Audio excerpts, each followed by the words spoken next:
ఏముంటుంది మేము వచ్చిన తర్వాత కూడా చెప్తున్నారు. ఈ హక్కును కాదని ఎట్టంటారు నాకు అర్థం కావట్లే.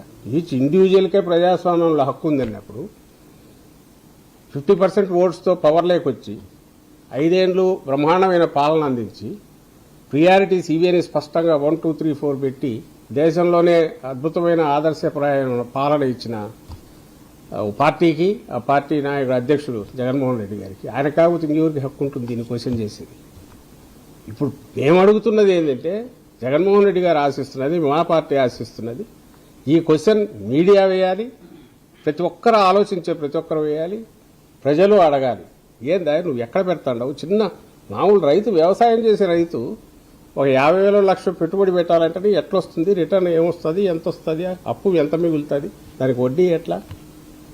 తలకాయ 1,00,000 కోట్లు పెడితే ఏది 14-19 మధ్య దీంతో 1,00,000 కోట్లు పెడితే 1,00,000 కోట్లకు 8,000 కోట్లు నీకు వడ్డీ అయితే అప్పట్లో ఆ 1,00,000 కోట్లు ఇప్పుడు కాస్ట్ పెరిగినాక వీళ్ళు రివైజ్ రేట్ల ప్రకారమే డబుల్ అయిపోయినాయి.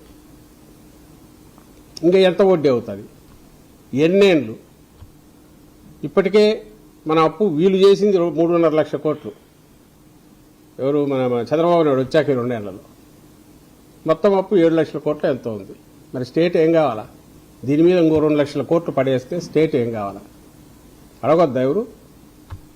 నువ్వు అది తీసి నువ్వు 5,000 కోట్లతో చెయ్యి, మరి 10,000 కోట్లతో చెయ్యి. వద్దని ఎవరున్నారు? నువ్వు 10,000 కోట్లతో నువ్వు ఏమీ చేయలేవని అందరికీ తెలుసు. లేదు, నీ హెరిటేజ్ అంతా అమ్మేసి వచ్చినప్పుడు నువ్వు చేయాలంటే చెయ్యి, వద్దులే ఎక్స్పెరిమెంట్ లేదు. నీ ఎక్స్పెరిమెంట్ నువ్వు చేసుకో, అభ్యంతరంలా.